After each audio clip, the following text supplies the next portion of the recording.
The Cincinnati Bengals announced earlier this week, among a long list of roster moves, that rookie defensive tackle McKinnley Jackson would be making his NFL debut against the Baltimore Ravens. We're going to talk about what to expect from him up next here on No Buts About It.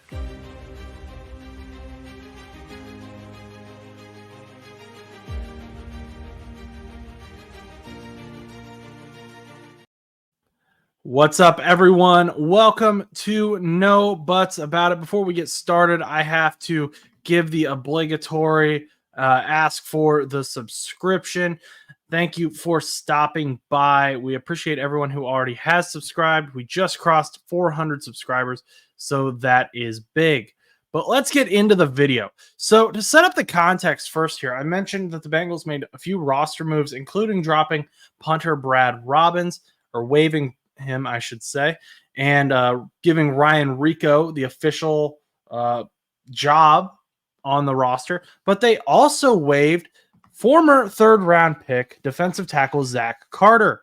Now, Zach Carter was drafted in the 2022 draft, and from the beginning, he was just kind of a reach, especially for what the Bengals wanted him to do. His draft profile kind of just said, hey, he's primarily going to be a defensive end, backup, and the Bengals have kind of used him more as a defensive tackle, which he did do a little bit of in college, but it just didn't translate well into the NFL. He wasn't great. He was putting up 0% pass rush win rates, not what you want from your defensive tackle. This defensive line room for the Bengals has been riddled with injuries and just struggled early on in the season, and has been a big part of why the Bengals only have one win going into week 5.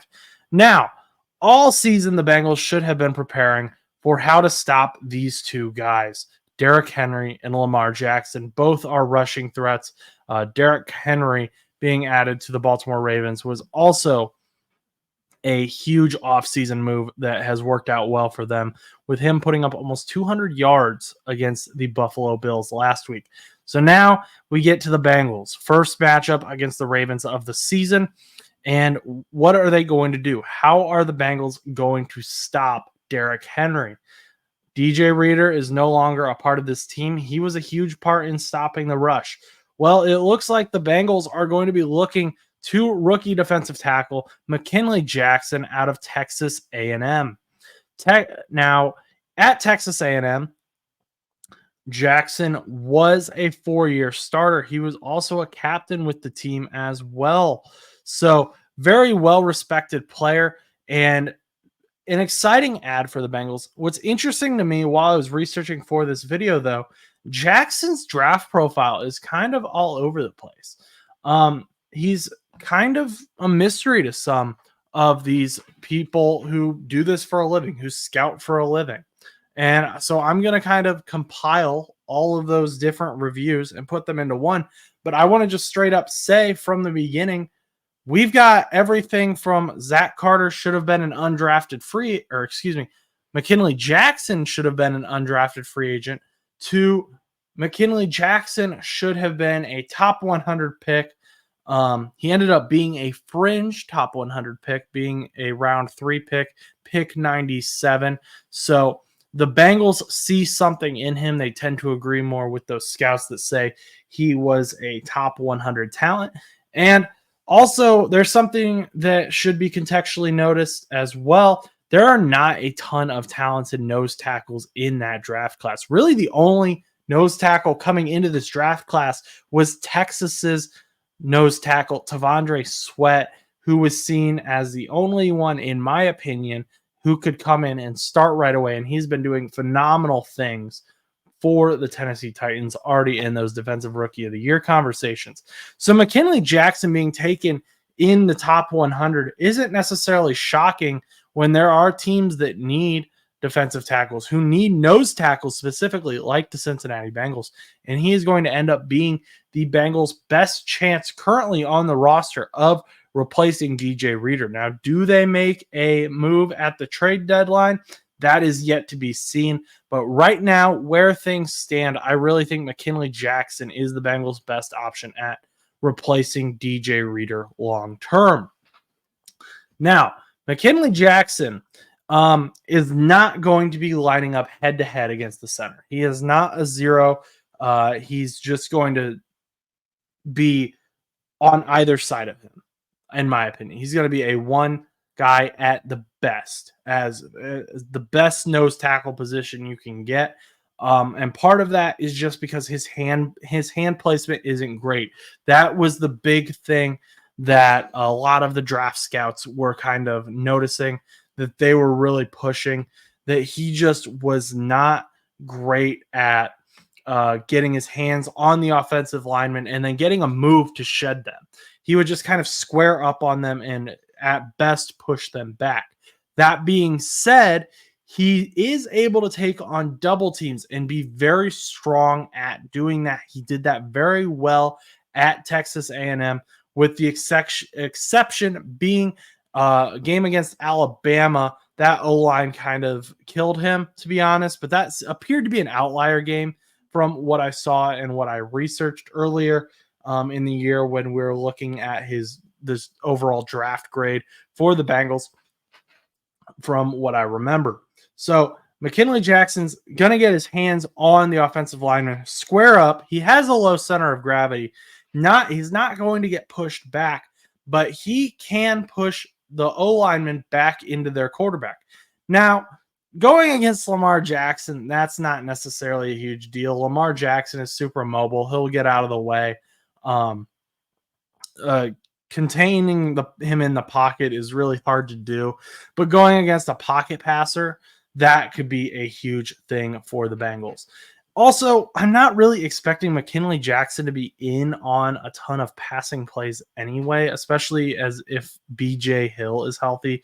And once Sheldon Rankins gets healthy, Bengals have been also putting Sam Hubbard over the middle as well. So I could potentially see them doing that instead of McKinnley Jackson being in on these pass plays.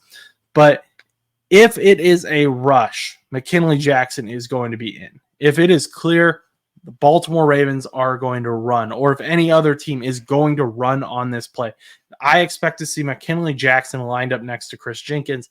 And with McKinnley Jackson being able to take on those double teams, that's going to help Chris Jenkins, BJ Hill, even Jay Tuafele, whoever it might be lined up next to him. That's going to take a blocker away from him and allow for him to get open and aid in that pass rush, which the Bengals need badly. Not the pass rush. It would aid in the pass rush if it came to that, but it will aid in the run defense, which can allow someone like Chris Jenkins to get back there to stop Derrick Henry. And big part of stopping Derrick Henry, big part of stopping all running backs, but especially Derrick Henry, is to get to them before they get up to speed. Because Derrick Henry, especially, once he starts getting up to speed, he is like a freight train. He is impossible to stop, and it is hard to do so.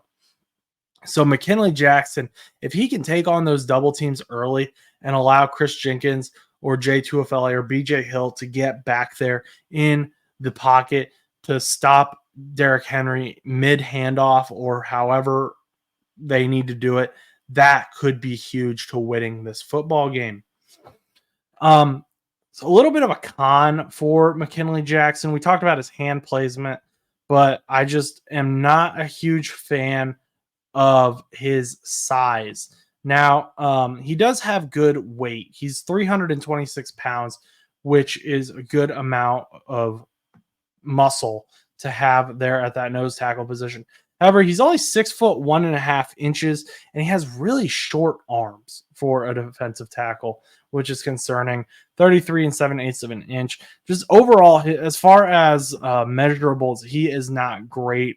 Another reason he kind of fell, but he is explosive off that line. So there is the potential that he could potentially get an explosive move off the line, quickly get his hands on a guy and shed them, but he just doesn't really have a go-to move when it comes to shedding his alignment. He's not this premium defensive tackle prospect that Bengals fans may be kind of hoping that he is. I've seen some people talking about how this guy's going to come and just save us. He's going to save the defensive line, and I'm not expecting that at all from McKinnley Jackson, especially in this game.